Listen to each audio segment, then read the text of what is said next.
안녕하세요. 크리스천 영상교론하는 신목사입니다. 오늘은 돈도 백도 없는 사람들이 폼나게 살아가는 방식이라는 제목을 한번 생각해 보겠습니다.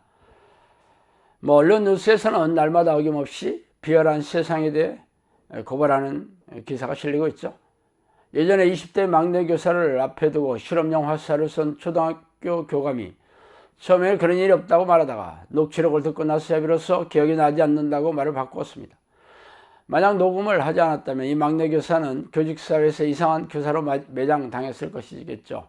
또 다른 뉴스는 공기업에서 간발의 차이로 떨어져 나오는 수험생이 부정청탁으로 입사된 사람들 때문에 성적이 후순위로 밀렸다는 사실을 알게 되어 사회에 나가기도 전에 벌써 더러운 세상이라는 것을 알게 되었다는 내용이었어요.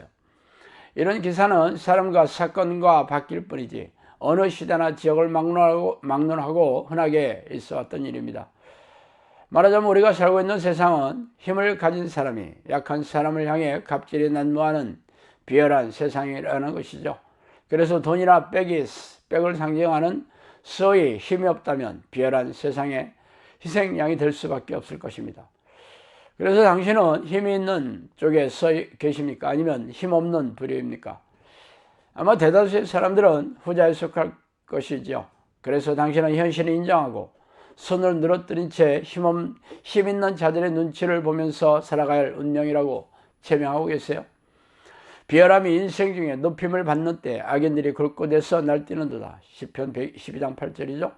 성경도 비열한 사람들이 세상에서 높임을 받고 악한 사람들이 약한 사람들을 짓밟고 있는 일들이 비일비재하다고 말하고 있습니다. 세상에서뿐만 아니라 교회에서도 이런 일은 허다한 일상입니다. 예전에 어느 대형교회 전도사가 고백한 내용에 의하면 담임 목사의 사례비가 자신보다 무려 100배가 많다는 사실을 알고 절망스러워했다고 합니다. 그런데 부교육자들의 사례비가 너무 적어 죄다 동사무소에 생계비 지원을 신청했더니 이를 이상하게 여긴 동사무소 직원이 교회에 문의를 하자 그때서야 월 100만 원 정도로 슬그머니 올려주었다 합니다. 월 100만 원도 최저 생계비에 턱없이 부족한 액수인데 그동안 얼마나 적게 줬으면 이런 일이 일어나는 것일까요? 교회 재정이 열악해서 어쩔 수 없다면 이해가 가겠는데 담임 목사는 중견기업 사장 부럽지 않게 챙기면서 힘없는 부교육자들에게 이렇게 대화하다니 참 기가 막힌 일입니다. 그렇다면 왜 이런 일이 생기는 것일까요? 하나님이 세상의 왕이자 통치하시라면 이런 비열한 악인들을 내버려 둘 수가 없지 않겠어요? 그런데 어떻게 이런 일이 우리네 주변에서 일어나고 있을까요? 내 하나님 여호와를 기억하라. 그가 내게 재물 얻을 능력을 주셨습니다. 신명기 8장 18절이죠. 할렐루야. 여호와를 경외하며 그의 계명을 크게 즐거워하는 자들은 복이 있도다. 그의 후손이 땅에서 강성하며 정직한 자들의 후손에게 복이 있음이로다. 부와 재물이 그의 집에 있으며 그의 공의가 영원히 서 있으리로다. 시편 112편 1절 3절이죠.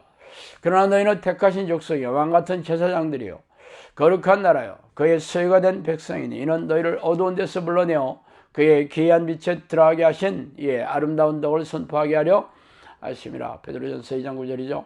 사랑하는 자여 내 영혼이 잘된 같이 내가 범사에 잘되고 강건하기를 내가 간구하노라. 요한서서 1장 2절입니다. 이 성경 말씀을 들으면 당신은 어떤 생각이 들어요? 세계 최고의 백과 세상의 모든 재물을 소유한 창조주의자 왕이신 당신의 아버지라는 생각으로 마음이 뿌듯하고 든든하십니까? 솔직히 말해보세요. 아니라면 아닌 것이 없다면 없는 것이잖아요. 교회 사물이 그렇다고 교회 모시하도록 들려줘도 당신이 그렇게 살아가고 있지 않다면 아닌 것입니다. 그렇다고 전지전능하신 하나님이 우리 아버지고 내 아버지라고 할 수도 없는 노릇이잖아요. 이런 상황이 당신이 마주한 아무런 현실입니다. 하나님이 살아계신다는 것을 인정한다면 남은 선택은 한 가지밖에 없겠죠. 당신이 하나님의 자녀이자 천국의 백성이 아니라는 것입니다. 그래서 돈도 백도 없는 허접스러운 세상 사람들과 진대없이 억울하고 우울하고 서럽게 살아가고 있는 이유입니다. 그러나 이런 현실이 이 땅에서 끝나는 것은 아닙니다. 이 땅에서 하나님으로부터 외면을 받고 살고 있는데 이 땅을 떠나면 천국에 들어간다는 게 어불성설이겠죠. 그러나 기가 막히게 우리 내 교회에서는 성경에서 약속한 말씀이 아니라 신학자들이 자의적으로 해석하고 비틀어버린 성경 구절을, 성경 해석을 교인들의 귀에 넣어주고 잠들게 하고 있는 실정입니다. 그러나 내가 거기서 내 하나님 여호와를 찾게 되리니 만일 마음을 다하고 뜻을 다하여 그를 찾으면 만나리라. 신명기 4장 29절입니다. 너희가 온 마음으로 나를 구하면 나를 찾을 것이요 나를 만나리라. 에레미야 29장 13절입니다. 그러므로 당신이 해야 될 선택은 두 가지예요. 지금의 신앙 방식을 고수하면서 무능하고 무기력한 믿음으로 고단하고 팍팍하게 살아가든지, 아니면 지금까지의 신앙 방식을 쓰레기통에다 버리고 전지전능하신 하나님을 찾는 기대 습관을 들여야 할 것입니다.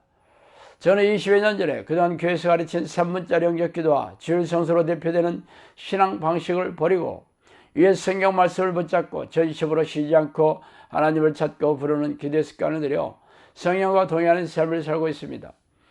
그래서 성경에서 약속한 말씀을 누리며 평안하고 형통하게 살고 있어요. 믿어지지 않겠지만 저는 지금까지 경험한 기적이 1000번이 훨씬 넘습니다. 그래서 제 삶을 날카롭게 확인해 보시고 굳은 결심을 하고 저에게 기도 훈련을 받으려고 엄청나게 많은 사람들이 찾아왔습니다.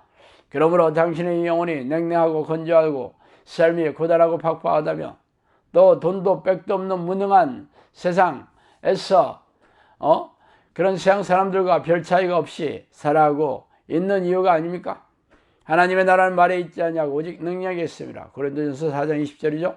성령이 안에 들어와서 당신을 다스리고 통치하시는 하나님의 나라가 이루어진 증거는 전지전능하신 하나님의 능력이 당신의 삶에 고스란히 드러나야 할 것입니다.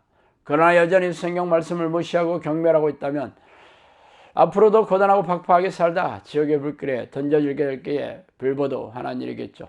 자, 오늘 여기까지 하겠습니다. 감사합니다.